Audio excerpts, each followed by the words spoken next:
সন্ধ্যায় চায়ের আড্ডায় মুচমুচে নাস্তা তো আমরা সবাই পছন্দ করি। তো বাঁধাকপি পাকোড়া তো অনেকে অনেকভাবে ট্রাই করেছেন, তবে আমার মনে হয় না যে এইভাবে কেউ ট্রাই করেছেন। আসসালামু আলাইকুম প্রিয় দর্শক, welcome back to my channel. আজ আমি আপনাদের সাথে শেয়ার করব বাঁধাকপি দিয়ে মুচমুচে মজাদার পাকোড়া রেসিপি।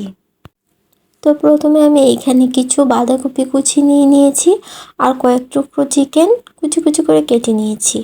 এখন আমি চুলায় একটি প্যান বসিয়ে দিয়েছি, প্যানে পরিমাণ মতো তেল দিয়ে দিয়েছি। কিছু পেঁয়াজ কুচি দিয়ে নাড়াচাড়া করে হালকা নরম নরম হওয়া পর্যন্ত ভেজে নিয়েছি। আর এখানে আমি এখন কেটে রাখা চিকেনগুলো দিয়ে দিব। চিকেনগুলো দিয়ে দেওয়ার পর এখানে আমি আদা বাটা, রসুন বাটা, জিরা বাটা এগুলো দিয়ে আমি চিকেনটাকে একটু ভালো করে কিছুক্ষণ ধরে নেড়ে ছেড়ে মিশিয়ে নেব। আর প্রয়োজন মতো লবণ দিয়ে দেব। লবণটা যার যার টেস্ট অনুযায়ী দেবেন, এখানে আমি অল্পই দিয়েছি। লবণটা দিয়ে আমি এটাকে কিছুক্ষণ ধরে নেড়ে ছেড়ে একটু কষিয়ে নিয়েছি।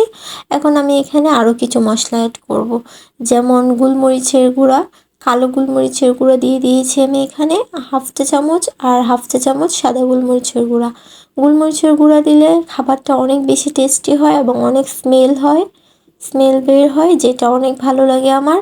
আর এখানে আমি কিছু দিয়ে দিয়েছি এলাচি, দারচিনি গুঁড়ো করে রাখা। এগুলো দিয়ে কিছুক্ষণ নেড়ে ছেড়ে আমি পানি অ্যাড করে দিয়েছি। পানিটা দিয়ে আমি এখন প্যানটা ঢেকে দিব। ঢেকে দেওয়ার পরে মাংসটা সিদ্ধ হয়ে ভুনা ভুনা হয়ে গেলে আমি এটাকে নামিয়ে নিব। নামিয়ে আমি ফ্যানের নিচে ঠান্ডা হতে দিয়ে দিয়েছি।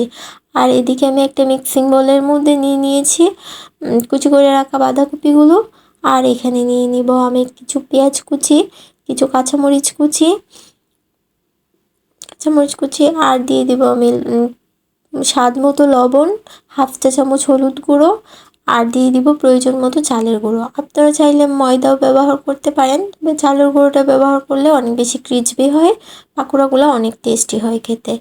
আর দিয়ে দিব আমি ডিম, আর সবশেষে দিয়ে দিব আমি ভুনা করে রাখা মাংসগুলি।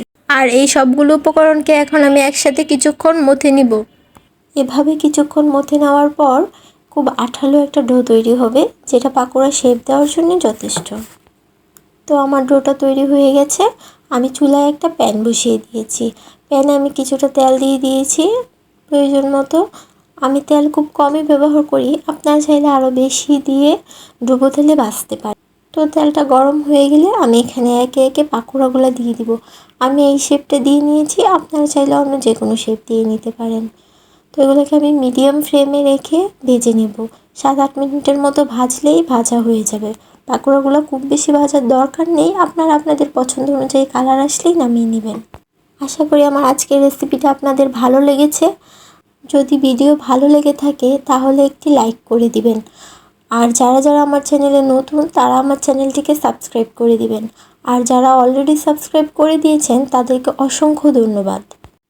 তো পাকোড়াগুলোকে আমার এপাশ ওপাশ করে ভেজে নেওয়া হয়ে গিয়েছে। এখন আমি পাকোড়াগুলোকে নামিয়ে নিব। তো এই ছিল আমার আজকের রেসিপি।